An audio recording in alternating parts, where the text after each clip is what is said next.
Hello दोस्तों, अंकुश academy में एक बार फिर से आपका स्वागत है। ये हमारी 13 यूनिट चल रही थी, ठीक है,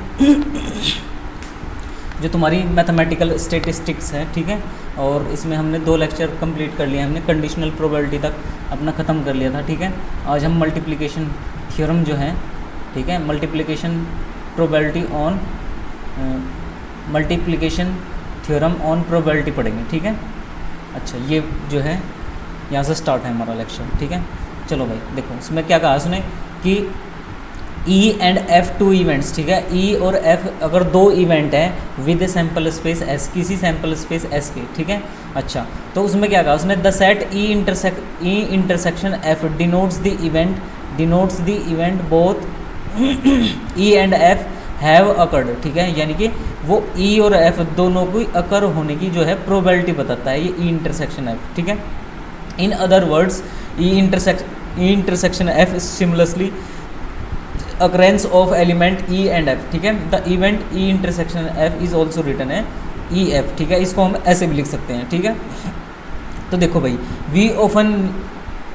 very often we need to find probability of event E F। Multiplication जो थ्योरम होती है, मल्टीप्लिकेशन प्रोबेबिलिटी जो होती है, उसमें हम क्या निकालते हैं, probability of E and F, ठीक है। यानी कि दोनों की प्रोबेबिलिटी होने की, ठीक है, एक साथ होने की जो प्रोबेबिलिटी होती है वो क्या होगी। मैंने अच्छा कंडीशनल प्रोबेबिलिटी में एक फॉर्मूला लिखवाया था, जैसे ही होता है probability of E when F is already occurred equal to होता है probability of E intersection F upon probability of F, ठीक है। ये होती है प्रोबेबिलिटी की जो फॉर्मूला होता है, कंडीशनल प्रोबेबिलिटी का फॉर्मूला ये होता है तुम्हारा। अच्छा, यहाँ से अगर मैं E इंटरसेक्शन F की वैल्यू निकालूँ इस फॉर्मूले से, अगर मैं इस फॉर्मूले से probability of A when B is already occurred equal to होता है probability of A intersection B upon probability of B, ये कंडीशनल प्रोबेबिलिटी होती है A की। अच्छा, यहाँ से अगर मैं A इंटरसेक्शन B की वैल्यू निकालूँ, P of A intersection B equals to probability of B into में probability of A when B is already occurred, ठीक है। ये होती है तुम्हारी। अच्छा, इसको मैं ऐसे भी लिख सकता हूँ, जो probability of A intersection B है प्रोबेबिलिटी ऑफ AB, ठीक है, प्रोबेबिलिटी ऑफ AB, ठीक है। तो इसका फॉर्मूला ये हो जाएगा, ठीक है, प्रोबेबिलिटी ऑफ B इंटू में probability of A when B is already occurred, ठीक है। ये फॉर्मूला होगा भाई कंडीशनल प्रोबेबिलिटी का। कंडीशनल प्रोबेबिलिटी में तो देखो, कंडीशनल प्रोबेबिलिटी में तो हम इंटरसेक्शन की जो है प्रोबेबिलिटी निकालते हैं, और मल्टीप्लिकेशन जो प्रोबेबिलिटी होती है उसमें हम AB की, जो ये AB था तुम्हारा, ठीक है ना, AB A इंटरसेक्शन B, ओ ये जो है ना तुम्हारा, ये तो है कंडीशनल प्रोबेबिलिटी का फॉर्मूला, ठीक है। अच्छा, और ये है तुम्हारा मल्टीप्लिकेशन का, जिसमें हम A इंटरसेक्शन B की, यानी कि दोनों की, A और B की दोनों की प्रोबेबिलिटी निकालते हैं हम उसमें, ठीक है। अच्छा, चलो भाई नेक्स्ट देखो, ये क्या है तुम्हारा, ये फॉर्मूला ऐसे भी लिख सकते हैं हम, जैसे ये देखो यहाँ पे ये फॉर्मूला मैंने लिख के दिखाया तुम्हें भी, ठीक है। अच्छा, और मेन जो फॉर्मूला होता है ये फॉर्मूला होता है तुम्हारा इसका, ठीक है भाई। प्रोबेबिलिटी ऑफ ये मल्टीप्लिकेशन थ्योरम का जो फॉर्मूला होता है ये होगा तुम्हारा, ठीक है। इसी को ही हम मल्टीप्लिकेशन रूल ऑफ प्रोबेबिलिटी बोलते हैं, ठीक है। इस पर क्वेश्चन देखते हैं हम। देखो, इसने कहा, ये क्वेश्चन नंबर 1 है तुम्हारा, सपोज इसमें इसने कहा an urn contain 10 black and 5 white ball. 10 तो है उसके पास ब्लैक बॉल, ठीक है। ब्लैक बॉल कितनी है उसके पास, ब्लैक बॉल जो है वो 10 है, ठीक है। और वाइट बॉल कितनी है उसके पास, वो है 5, ठीक है। अच्छा, तो इसने कहा 2 balls are drawn from the urn, ठीक है। उसने क्या किया, 2 बॉल निकाली, ठीक है, विदाउट रिप्लेसमेंट, यानी कि उसमें उसको बिना रखे पहले एक बॉल निकाल दी, उसको साइड में रख दिया, फिर दूसरी निकाल ली, ठीक है। 2 बॉल उसने विदाउट रिप्लेसमेंट निकाल लिया उसमें। What is the probability that drawn balls are black, ठीक है। जो दोनों बॉल्स हैं वे क्या हैं, ब्लैक आने की प्रोबेबिलिटी क्या है, यानी कि प्रोबेबिलिटी ऑफ BB ब्लैक आने की जो प्रोबेबिलिटी है वो कैसे निकलेगी, प्रोबेबिलिटी ऑफ ब्लैक बॉल, ठीक है, इनटू में probability of black ball when 1 black ball is occurred, ठीक है ना। ये ब्लैक बॉल जो है निकाल ली गई इसमें से। अच्छा, ब्लैक बॉल आने की जो प्रोबेबिलिटी है वो कितनी है भाई तुम्हारी, 10/15। 10 तो है ब्लैक और टोटल कितने हैं 15। अच्छा, उसमें से एक उसने निकाल दी, ठीक है ना, एक उसने निकाल दिया, ठीक है। अच्छा अब कितनी हो जाएगी भाई ये 9/5, ठीक है, 9/5 नहीं, ये 15 आएगा भाई, 10/15 और ये हो जाएगा भाई तुम्हारा 9/14, ठीक है, क्योंकि एक बॉल उसने निकाल दिया उसमें से। तो ये होगी दो ब्लैक बॉल आने की जो प्रोबेबिलिटी है PBB इक्वल्स टू, ये कितना हो जाएगा, probability of B and probability of second ball black when one first ball is black, ठीक है। तो ये जो प्रोबेबिलिटी है भाई ये तुम्हारी इसकी हो जाएगी, ठीक है। देखो इसमें जो है मल्टीप्लिकेशन प्रोबेबिलिटी लगी है इसमें, ठीक है। आई होप आपको एक क्लियर हो गया होगा। नेक्स्ट चलते हैं। देखो ये तो था 2 इवेंट के लिए, 2 इवेंट के लिए मल्टीप्लिकेशन करूँ। अब अगर 3 इवेंट के लिए आ जाता है तुम्हारे पास तो उसको ऐसे निकाल लेंगे हम, 3 इवेंट्स के लिए, ठीक है। मल्टीप्लिकेशन जो रूल होता है वो ये होगा तुम्हारा, ठीक है। चलो भाई इसका मतलब होगा, देखो प्रोबेबिलिटी ऑफ EFG एक साथ होने की, EFG की जो प्रोबेबिलिटी है वो कैसे निकलेगी, प्रोबेबिलिटी ऑफ E, ठीक है, इनटू में probability of F when E is already occurred, ठीक है, और इनटू में probability of G when E and F both are occurred, ठीक है। ये इसकी कॉल होगी तुम्हारी। इसको मैं ऐसे लिख सकता हूँ, प्रोबेबिलिटी ऑफ E इनटू में probability of F when E is already occurred और इनटू में probability of G when EF occurred, ठीक है। तो ये जो फॉर्मूला है भाई तुम्हारा, ये मल्टीप्लिकेशन रूल है प्रोबेबिलिटी का, जब 2 से ज़्यादा इवेंट तुम्हारे एक साथ हो, 3 इवेंट के लिए, ठीक है। चलो मैं देखो ये क्वेश्चन जो है मैंने इसमें सेकंड क्वेश्चन लिया है 3 उसका, ठीक है। 3 cards are drawn successively, 3 card drawn किए गए विदाउट रिप्लेसमेंट है, ठीक है। और कितने कार्ड होते हैं 52, ठीक है। 52 कार्ड्स में से 3 कार्ड सेलेक्ट किए गए।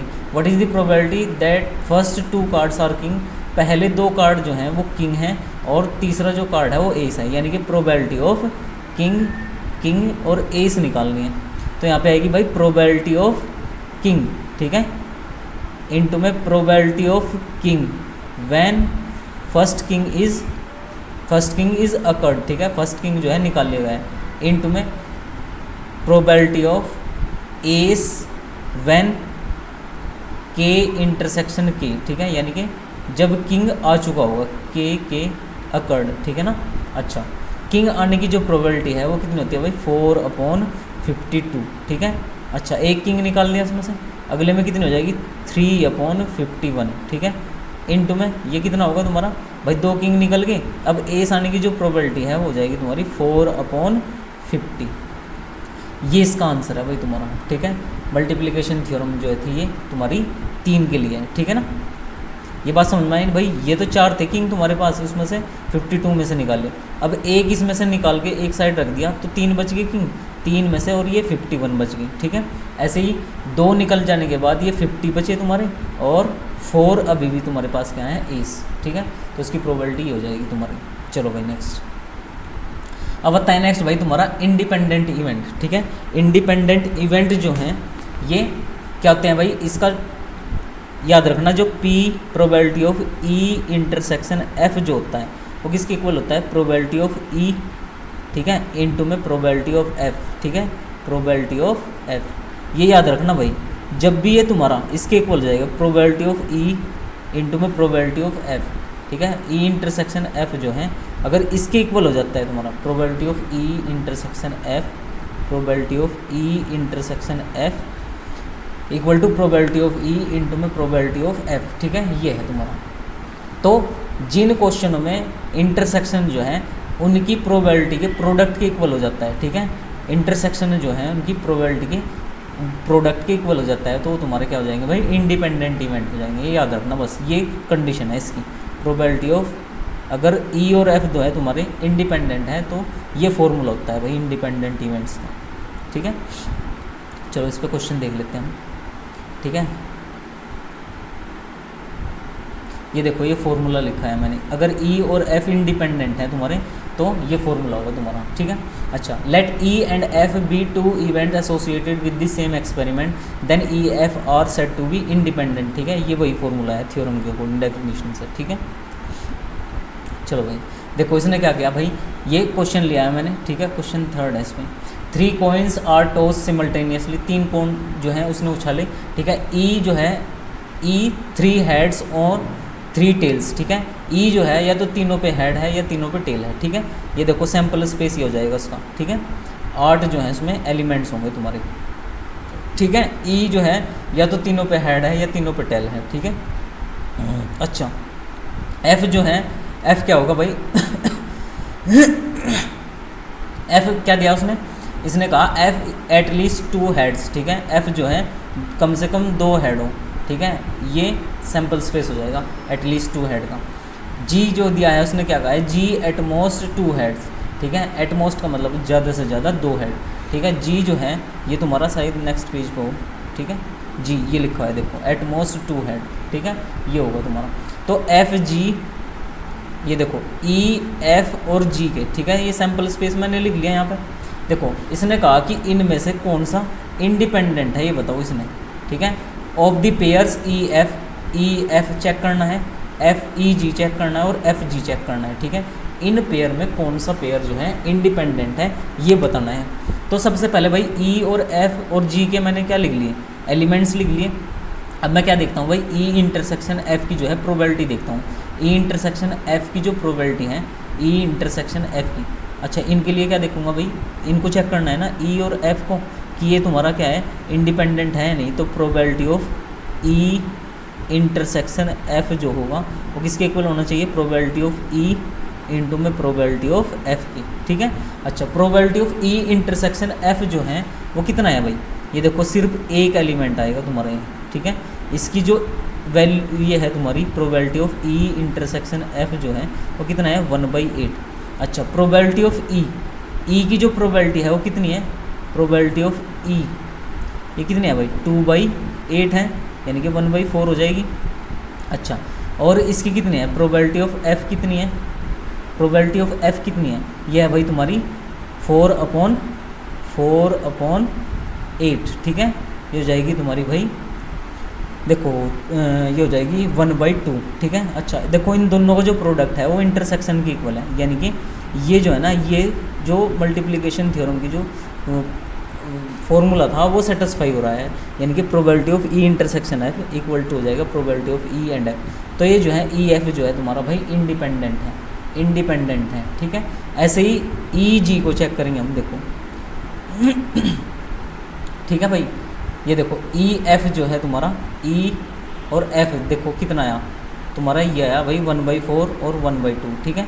अच्छा, और ऐसे ही इसने क्या निकाल दिया यहाँ पे, देखो probability of E intersection, probability of E into में एफ इक्वल्स टू 1/8, ठीक है।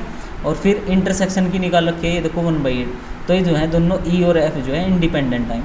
ऐसे ही क्या देखूंगा भाई, एफ और जी को चेक करने के लिए प्रोबेबिलिटी ऑफ ई और जी को चेक करने के लिए, ई एंड जी को चेक करने के लिए क्या निकालूंगा भाई, probability of E intersection G. Probability of intersection G कितना दे रखा है 1/8। प्रोबेबिलिटी ऑफ ई कितना दे रखा है, प्रोबेबिलिटी ऑफ ई जो है वो है 1/4। और प्रोबेबिलिटी ऑफ एफ जो है वो कितना है, प्रोबेबिलिटी ऑफ एफ जो है वो 1/2 है, ठीक है। जी की चेक करूँगा भाई, जी की जो दे रखी है वो कितनी दे रखी है भाई 7/8, ठीक है। देखो प्रोबेबिलिटी ऑफ ई 1/4 है, प्रोबेबिलिटी ऑफ जी कितना है 7/8।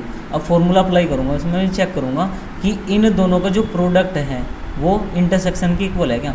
देखो इन दोनों का जो प्रोडक्ट आएगा वो आएगा 7/, ये आ जाएगा 32, ठीक है।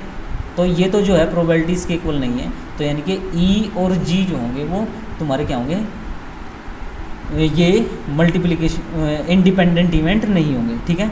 देखो ये दिखा रखा है यहाँ पे, इनका इंटरसेक्शन इसके इक्वल नहीं है। सेम एफ और जी के लिए कर लेंगे, ठीक है। देखो एक बार और रिवाइज कर देता हूँ, क्या चेक करना है, अगर ई और एफ को चेक करना है कि ये इंडिपेंडेंट है या नहीं, तो क्या करेंगे, probability of E intersection F निकाल लेंगे।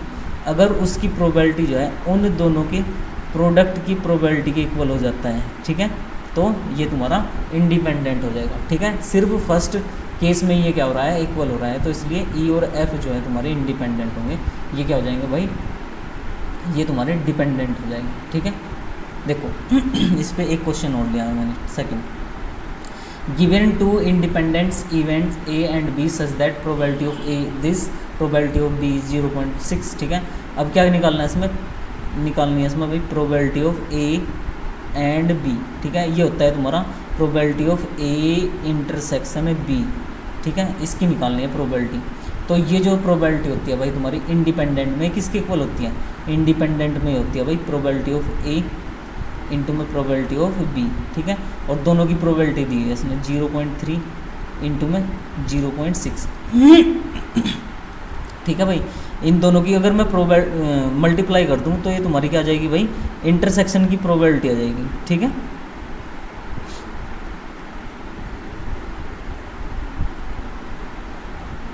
देखो भाई इन दोनों की प्रोबेबिलिटी जो आएगी वो आएगी 0.18, ठीक है। अच्छा सेकंड निकालता हूँ मैं। सेकंड इसने क्या कहा, ए एंड नॉट बी, ठीक है, ए एंड नॉट बी, तो इसका मतलब होगा प्रोबेबिलिटी ऑफ ए माइनस की probability of A intersection B, ठीक है, ये होगा तुम्हारा ए में से probability of A intersection B, यानी कि 0.3 में से माइनस करना है 0.18 माइनस करना है इसमें से, ठीक है। अच्छा ये जो होगा भाई तुम्हारा ये हो जाएगा 0.12, ठीक है। अच्छा थर्ड जो है वो क्या दिया हुआ है, probability of A union B, ठीक है, ये क्या दिया हुआ है, इसका जो फॉर्मूला है तुम्हारा वो है प्रोबेबिलिटी ऑफ ए प्लस की प्रोबेबिलिटी ऑफ बी माइनस की probability of A intersection B equals to, ये कितना दे रखा है 0.3 प्लस के 0.6 माइनस के इंटरसेक्शन जो है तुम्हारा वो कितना है 0.18 है भाई, ठीक है। तो इसका जो आंसर आएगा भाई तुम्हारा ये आ जाएगा भाई 0.72 अगर इसको सोल्व करोगे, ठीक है। ये थर्ड हो गया तुम्हारा। अच्छा फोर्थ को देखते हैं, फोर्थ को कैसे होगा। ये फोर्थ जो है तुम्हारा क्या निकालना है इसमें, probability of A not intersection B not, ठीक है। अच्छा ये जो होता है तुम्हारा ये हो जाएगा भाई 1 माइनस के probability of A union B, ठीक है, यूनियन बी का कॉम्प्लीमेंट, और ये जो है तुम्हारा ये किसके इक्वल होगा भाई, ये हो जाएगा 1 माइनस के probability of A union B, ठीक है। तो 1 में से क्या माइनस कर देंगे हम भाई, 1 में से 0.72 माइनस कर देंगे, ये आ जाएगा तुम्हारा फोर्थ, ठीक है। याद रखना भाई ए ये जो है तुम्हारा ए एंड बी इंटरसेक्शन होता है, ए एंड नोट बी का मतलब होता है probability of A intersection B का नोट, ठीक है, ये इसके इक्वल होता है तुम्हारा, ठीक है।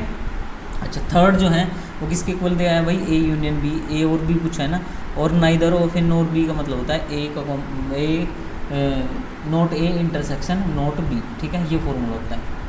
चलो भाई नेक्स्ट, ठीक है, आई होप ये क्लियर होगा आपको, ठीक है। चलो देखो ये क्वेश्चन फोर्थ है तुम्हारा। इसने कहा the probability of obtaining even prime number on each dice, ठीक है। अच्छा सैम्पल स्पेस में कितने एलिमेंट होते हैं भाई इसके, ये होते हैं 36, ठीक है, 36 एलिमेंट होते हैं, और उसमें एक ही केस में ऐसा होता है कि जो इवन प्राइम आते हैं दोनों टोसिस पर, तो 2 है वो, ठीक है। अच्छा तो इसका हो जाएगा 1/36 हो जाएगा, ठीक है, तो डी ऑप्शन करेक्ट है इसका, ठीक है। चलो भाई नेक्स्ट। अच्छा इसमें क्या दिया है भाई, ये क्वेश्चन फिफ्थ है तुम्हारा। इसने क्या कहा कि भाई इनमें से ये बताओ कि कौन सा जो है तुम्हारा इंडिपेंडेंट इवेंट है, ठीक है, इंडिपेंडेंट इवेंट। अच्छा म्यूचुअली एक्सक्लूसिव ये है कि भाई ज़रूरी नहीं है, म्यूचुअली एक्सक्लूसिव जो है ज़रूरी नहीं है कि वो इंडिपेंडेंट होंगे। उसमें तो ये होता है भाई ए इवेंट है और बी इवेंट है, तो ए इंटरसेक्शन बी जो है वो तुम्हारा 5 के इक्वल होना चाहिए, ठीक है, 5 के इक्वल होना चाहिए, तभी क्या होगा भाई म्यूचुअली एक्सक्लूसिव होगा, ठीक है।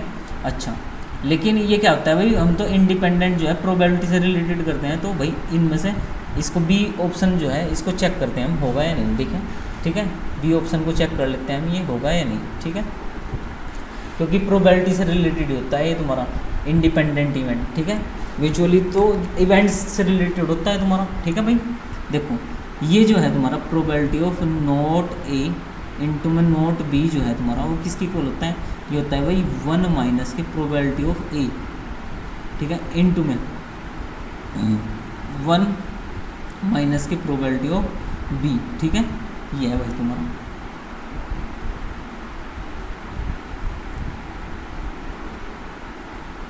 प्रोबेबिलिटी ऑफ बी, ठीक है। अच्छा ये क्या है भाई, probability of A intersection B equals to, ये किसके इक्वल होगा 1 माइनस की 1 माइनस के पी ऑफ ए, इसकी इसके साथ मल्टीप्लाई कर दी मैंने 1 के, ठीक है। अब यहाँ पे आएगा माइनस के प्रोबेबिलिटी ऑफ बी, ठीक है। अच्छा, इसकी पी ए की जो है मैं इसके साथ मल्टीप्लाई करूँगा, ये कितना हो जाएगा भाई, प्लस के probability of A into probability of B, ठीक है। अच्छा, ये जो है भाई तुम्हारा, ये तुम्हारा होगा, इसमें से मैं इसको क्या लिख सकता हूँ, 1 माइनस के probability of A union B, ये लिख सकता हूँ इसको मैं, ठीक है। इसी को ही मैं क्या लिख दूँगा यहाँ पे, 1 माइनस के, ठीक है, इसको लिख दूँगा मैं भाई यहाँ पे 1 माइनस के प्रोबेबिलिटी ऑफ ए माइनस की प्रोबेबिलिटी ऑफ बी माइनस की प्रोबेबिलिटी ऑफ ए इंटू में बी, ठीक है। प्लस हो जाएगा, ये प्लस ही रहेगा। ये तो भाई मैंने इसके इक्वल लिखा है, क्योंकि probability of A not A intersection और नॉट बी जो होता है वो किसके इक्वल होता है, probability of A union B के, ठीक है। ये इसके इक्वल होता है, तो वैल्यू रखी है मैंने। अब देखो यहाँ से 1 से 1 cancel out, probability of A union B equals to किसके होता है तुम्हारा भाई, ये हो जाएगा भाई तुम्हारा प्रोबेबिलिटी ऑफ ए, ठीक है, प्लस के प्रोबेबिलिटी ऑफ बी, ठीक है, और माइनस के प्रोबेबिलिटी ऑफ ए इंटू में प्रोबेबिलिटी ऑफ बी, ठीक है। अच्छा भाई, तो ये देखो तुम्हारा क्या आया भाई, ये जो है ए यूनियन बी जो है तुम्हारा वो किसके इक्वल आ गया यहाँ पे, ये फॉर्मूला बन गया तुम्हारा, ठीक है। आई होप यहाँ तक आपको क्लियर हो गया होगा, ठीक है।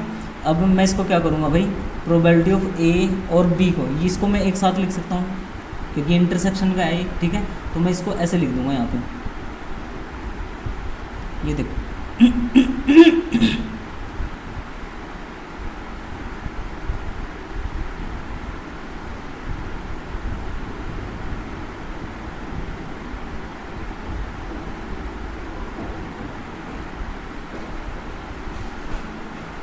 ये जाएगा भाई probability of A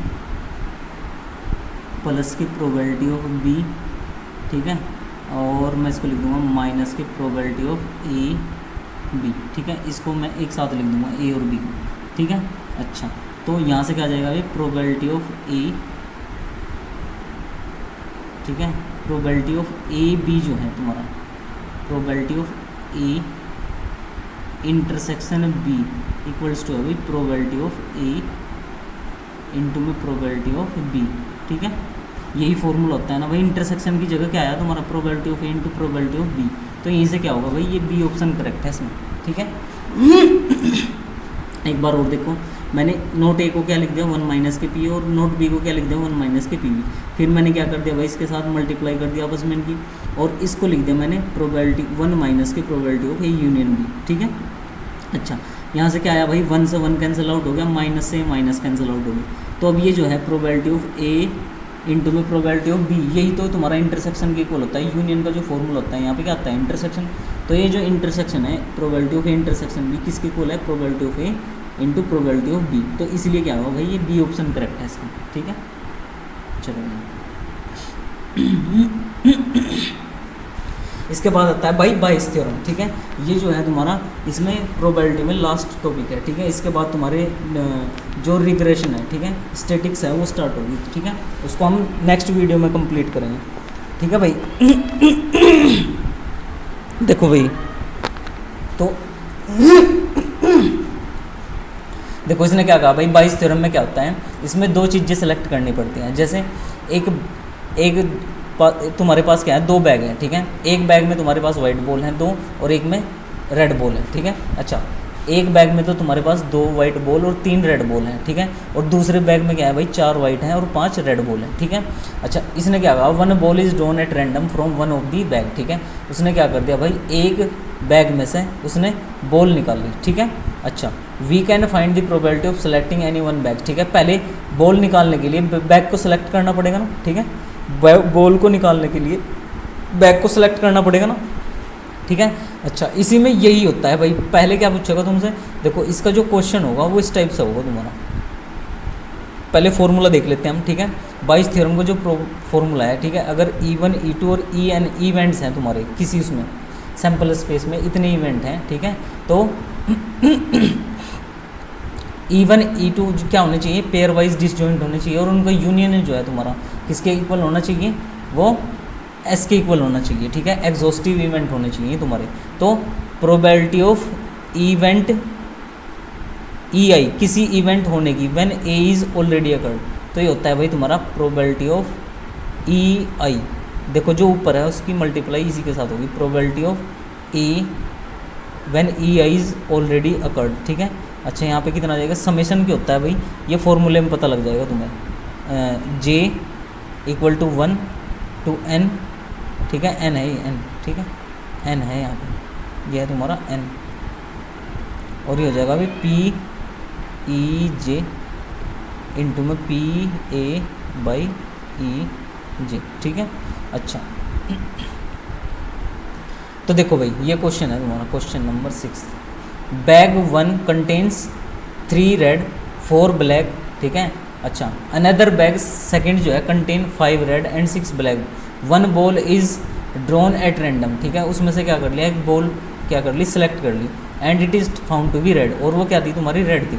find the probability that it was drawn from bag second, देखो उसने क्या कर लिया भाई, इसने पूछा है कि वो प्रोबेबिलिटी बताओ कि वो बैग सेकंड से रिलीज हुई है, तुम्हारी निकाली गई है, ठीक है, बैग सेकंड से निकाली गई है। ध्यान से देखो भाई, पहले बैग में क्या है तुम्हारे पास 3 बॉल हैं रेड और 4 ब्लैक हैं, दूसरे बैग में क्या है 5 रेड हैं और 6 ब्लैक हैं, ठीक है। अब इसने क्या कहा कि उसकी प्रोबेबिलिटी निकाल लो कि उसने एक बॉल निकाल ली है, ठीक है, और वो क्या है तुम्हारी रेड है, और प्रोबेबिलिटी बताओ कि वो तुम्हारी बैग सेकंड से निकली है, ठीक है। 1 ball is drawn at random from 1 bag and it is found to be red, ठीक है, एक बॉल निकाल लिया उसने और वो रेड है तुम्हारी, वो प्रोबेबिलिटी बताओ कि वो तुम्हारी बैग सेकंड से निकाल ली गई है, ठीक है। अच्छा देखो इसमें जो है बैग सेलेक्ट करने की, या तो पहला बैग सेलेक्ट किया होगा या दूसरा बैग सेलेक्ट किया होगा, दोनों बैग की जो प्रोबेबिलिटी है वो कितनी है भाई, 1/2 है, याद रखना, ठीक है। प्रोबेबिलिटी ऑफ E1 E2 जो है वो क्या होती है भाई, बैग सिलेक्शन की प्रोबेबिलिटी 1/2, ठीक है। अच्छा नेक्स्ट चलो भाई, देखो इसने क्या कहा, probability of A when E1, अच्छा प्रोबेबिलिटी ऑफ रेड बॉल, ठीक है, ए जो है इवेंट जो है, ए जो है वो तुम्हारा क्या है भाई, red ball is selected, A event क्या है, रेड बॉल इज सिलेक्टेड। अच्छा इसका मतलब क्या है, probability of A, red ball select की गई है और वो फर्स्ट बैग से है, ठीक है, फर्स्ट बैग से रेड ब्लैक बॉल आने की जो प्रोबेबिलिटी है वो 3/7 है। ऐसे ही probability of red ball when bag second is selecting, ठीक है, तो ये कितना है तुम्हारा भाई 5/11 हो जाएगा, ठीक है। अच्छा मुझे पता है बाइस थ्योरम अप्लाई करने के लिए फॉर्मूला होता है तुम्हारा, हमें तो क्या निकालना है, प्रोबेबिलिटी ऑफ E2, यानी कि बैग सेकंड सेलेक्ट किया हुआ है और रेड बॉल निकाल लिया उसने, ठीक है, तो प्रोबेबिलिटी ऑफ E2 ये आएगी, बैग सेकंड की जो प्रोबेबिलिटी है वो 1/2 है, ठीक है, और ए की जो प्रोबेबिलिटी है रेड आने की सेकंड बैग से, ये है तुम्हारी, ठीक है। अच्छा जो बैग सेलेक्ट होगा और जो बॉल निकालनी है उसी की प्रोबेबिलिटी लिखेंगे हम, देखें, ठीक है, बैग लिया है सेकंड वाला और रेड बॉल निकाल लिया है तो उसी की वो लेंगे प्रोबेबिलिटी यहाँ पर, ठीक है। अच्छा यहाँ पे टोटल प्रोबेबिलिटी आएगी रेड बॉल की सिलेक्ट करने की, या तो फर्स्ट बैग से रेड बॉल सेलेक्ट हुई होगी, तो ये कितना है भाई, फर्स्ट बैग की तो जो प्रोबेबिलिटी है 1/2 है, और रेड बॉल आने की प्रोबेबिलिटी जो है फर्स्ट बैग से वो कितनी है 3/7, ठीक है। ऐसे ही सेकंड बैग जो है उसकी प्रोबेबिलिटी 1/2 है, और सेकंड बैग से रेड बॉल आने की जो प्रोबेबिलिटी है वो 5/11 है, ठीक है। तो ये जो है तुम्हारा भाई फॉर्मूला हो जाएगा, ठीक है, इस फॉर्मूले को सोल्व करेंगे तो यहाँ से 35/68 बनेगा, ठीक है, याद रखना भाई। चलो भाई नेक्स्ट देखो, इसके बाद आती है भाई तुम्हारी total of theorem of total probability, जो एडिशन प्रोबेबिलिटी होती है तुम्हारी, ठीक है। इसमें क्या होता है भाई, जो इवेंट्स होते हैं सैम्पल स्पेस के, सपोज कोई सैम्पल स्पेस n इवेंट्स में डिवाइड कर दिया है तुम्हारा, ठीक है, be a partition of sample space S, ठीक है, ये जो है पार्टीशन है सैम्पल स्पेस के, ठीक है। अच्छा and suppose that each of the events has non probability of occurrence, non zero probability, यानी कि उसके पास जो है भाई कोई ना कोई प्रोबेबिलिटी है, किसी की प्रोबेबिलिटी जीरो नहीं है, ठीक है। अच्छा let A B any event associated with S, A जो है कोई इवेंट है जिस एस के साथ एसोसिएट हो रहा है, ठीक है, तो ये जो है इसका फॉर्मूला होता है भाई ये, ठीक है, ये फॉर्मूला होता है तुम्हारा टोटल प्रोबेबिलिटी का, ठीक है। अच्छा probability of E1, probability of A when E1 is selected, ठीक है। अच्छा probability of E2 plus probability of E2 into में probability of A when A is selected from E2, ठीक है, ये होता है तुम्हारा। चलो भाई इसका क्वेश्चन से समझ में आएगा तुम्हारा, देखो इसका एक क्वेश्चन लिया हुआ है मैंने, ठीक है। A person has undertake a construction job, ठीक है, कंस्ट्रक्शन जॉब लिया उसने। द प्रोबेबिलिटीज़ आर, कंस्ट्रक्शन जो है प्रोबेबिलिटी जो है ये है तुम्हारी, that there will be a strike, strike होने की प्रोबेबिलिटी क्या है तुम्हारी 0.65, और कंस्ट्रक्शन काम जो है तुम्हारा वो कंप्लीट हो गया टाइम पर, ठीक है। अगर स्ट्राइक हुई है तुम्हारी तो स्ट्राइक होने की जो प्रोबेबिलिटी है ये है तुम्हारी, और जो कंस्ट्रक्शन काम चल रहा है वो टाइम पर हो रहा है, इसकी प्रोबेबिलिटी है 0.80, ठीक है। If there is no strike, ये तब है तुम्हारी कंस्ट्रक्शन जॉब की जो प्रोबेबिलिटी है तब है अगर तुम्हारा जो स्ट्राइक नहीं हुई है, ठीक है, कोई स्ट्राइक नहीं हुई है, ठीक है। And 0.32 that the construction job will be completed on time if there is a strike. अगर स्ट्राइक हो जाती है तो जो कंस्ट्रक्शन जॉब है वो तुम्हारी क्या होगी भाई, उसकी प्रोबेबिलिटी होगी ये वाली, ठीक है। देखो इसने क्या कहा है, जो अगर स्ट्राइक हुई है, ठीक है, उसकी प्रोबेबिलिटी है ये। अच्छा, कंस्ट्रक्शन काम जो है अगर तुम्हारा टाइम से हुआ है, ठीक है, कंप्लीटेड ऑन टाइम, उसकी जो प्रोबेबिलिटी है ये है अगर स्ट्राइक हुई है, स्ट्राइक होने पर काम जो है तुम्हारा टाइम पर ख़त्म होगा, ठीक है, उसकी प्रोबेबिलिटी है ये। अच्छा, अगर कंस्ट्रक्शन जॉब तुम्हारा टाइम पर हुआ है और स्ट्राइक हुई है वहाँ पे तो उसकी प्रोबेबिलिटी है ये, ठीक है। देखो ये तो प्रोबेबिलिटी तब है जब स्ट्राइक नहीं हुई होगी, ठीक है, और ये प्रोबेबिलिटी है तब जब स्ट्राइक हुई होगी, ठीक है। अच्छा, तो देखो ये जो प्रोबेबिलिटी है तुम्हारी 0.65, ये तुम्हारी क्या है भाई, प्रोबेबिलिटी उसकी है जब स्ट्राइक हुई होगी। तो नोट स्ट्राइक की कितनी हो जाएगी भाई, नो स्ट्राइक की क्या हो जाएगी, इसको 1 में से माइनस कर देंगे, 1 में से 0.65 को माइनस करेंगे तो ये जो आई भाई प्रोबेबिलिटी ऑफ नोट स्ट्राइक, ठीक है, जब स्ट्राइक नहीं हुई होगी उसकी प्रोबेबिलिटी है, और ये है तुम्हारी जब स्ट्राइक हो गई होगी, ठीक है। ये टोटल प्रोबेबिलिटी का सवाल है तुम्हारा, ठीक है भाई। इनमें दिक्कत यही रहती है, टोटल प्रोबेबिलिटी का कौन सा सवाल है और मल्टीप्लिकेशन का कौन सा, ये पहचानना, ठीक है। देखो अब उसने क्या निकालना है भाई, कंस्ट्रक्शन जॉब जो है तुम्हारी वो टाइम पर कंप्लीट हुई है, टाइम पर कंप्लीट हुई, तो उसमें दो केस बनते हैं। Construction job completed on time when strike is occurred, ठीक है, जो काम है तुम्हारा वो टाइम पर कंप्लीट हुआ है और स्ट्राइक हुई है वहाँ पर, ठीक है। अच्छा, दूसरा क्या है भाई, कंस्ट्रक्शन जॉब जो है वो टाइम पर हुई है और जब स्ट्राइक हुई है तुम्हारी, ठीक है, स्ट्राइक नहीं हुई है, ठीक है, स्ट्राइक नहीं हुई है, ये जो है तुम्हारा भाई ये जो प्रोबेबिलिटी है ये स्ट्राइक नहीं हुई और कंस्ट्रक्शन जॉब जो है वो टाइम पर कंप्लीट हुई है जब तुम्हारी स्ट्राइक हुई है, ठीक है। याद रखना भाई, इसको ऐसे लिखेंगे। एक बार और देखो, प्रोबेबिलिटी ऑफ ए, यानी कि हमें प्रोबेबिलिटी ऑफ ए निकालनी है, यानी कि कंस्ट्रक्शन जॉब जो है वो टाइम पर कंप्लीट हुआ है, तो probability of A construction job जो है वो टाइम पर होने की जो प्रोबेबिलिटी है वो है तुम्हारी प्रोबेबिलिटी ऑफ बी, यानी कि कंस्ट्रक्शन जो है वो स्ट्राइक जो है वो हुई है तुम्हारी, हुई है, ठीक है, और कंस्ट्रक्शन जॉब जो है वो स्ट्राइक होने के बाद क्या है तुम्हारा टाइम पर हुई है, ठीक है। ये देखो, when if there is no strike, ठीक है,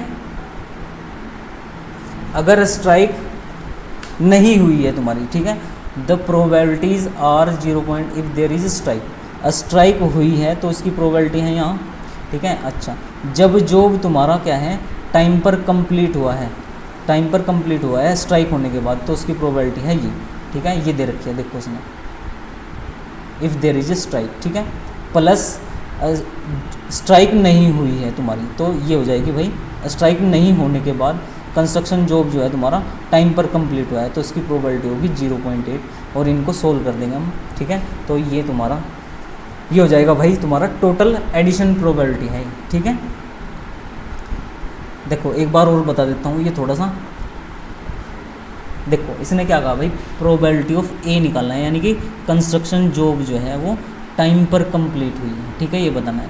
तो इसके दो केस बनेंगे, जब स्ट्राइक नहीं हुई है, ठीक है, यानी कि प्रोबेबिलिटी ऑफ नॉट स्ट्राइक, ठीक है, जब स्ट्राइक नहीं हुई है तुम्हारी तो उसकी जो प्रोबेबिलिटी है वो कितनी है भाई तुम्हारी 0.35, ठीक है। अच्छा, अगर स्ट्राइक हुई है प्रोबेबिलिटी ऑफ बी, ठीक है, यानी कि स्ट्राइक होने की, और प्रोबेबिलिटी ऑफ ए यानी कि टाइम से काम कंप्लीट हुआ और स्ट्राइक हुई है तुम्हारी, ठीक है, प्लस स्ट्राइक नहीं हुई है तुम्हारी और इनटू में क्या आएगा प्रोबेबिलिटी ऑफ ए, यानी कि काम जो है कंप्लीट हुआ है टाइम पर और स्ट्राइक नहीं हुई है तुम्हारी। तो इनकी वैल्यू डाल दी मैंने यहाँ पर, ये देखो, ठीक है। तो इसको सोल्व करने पे क्या होगा भाई, तुम्हारा क्या जाएगा 0.488। तो ये जो है भाई तुम्हारा, ये था तुम्हारा प्रोबेबिलिटी का पोर्शन, ठीक है, 13 यूनिट में, ठीक है। अब नेक्स्ट वीडियो में तुम्हें क्या होगा भाई, ये कंप्लीट जो है तुम्हारी यूनिट हो जाएगी इसमें, ठीक है। अगर कोई चीज़ किसी चीज़ में दिक्कत है तो भाई कमेंट बॉक्स में उसको लिख देना, मैं दोबारा से उसमें कमेंट में बता दूंगा तुम्हें, ठीक है। Thank you.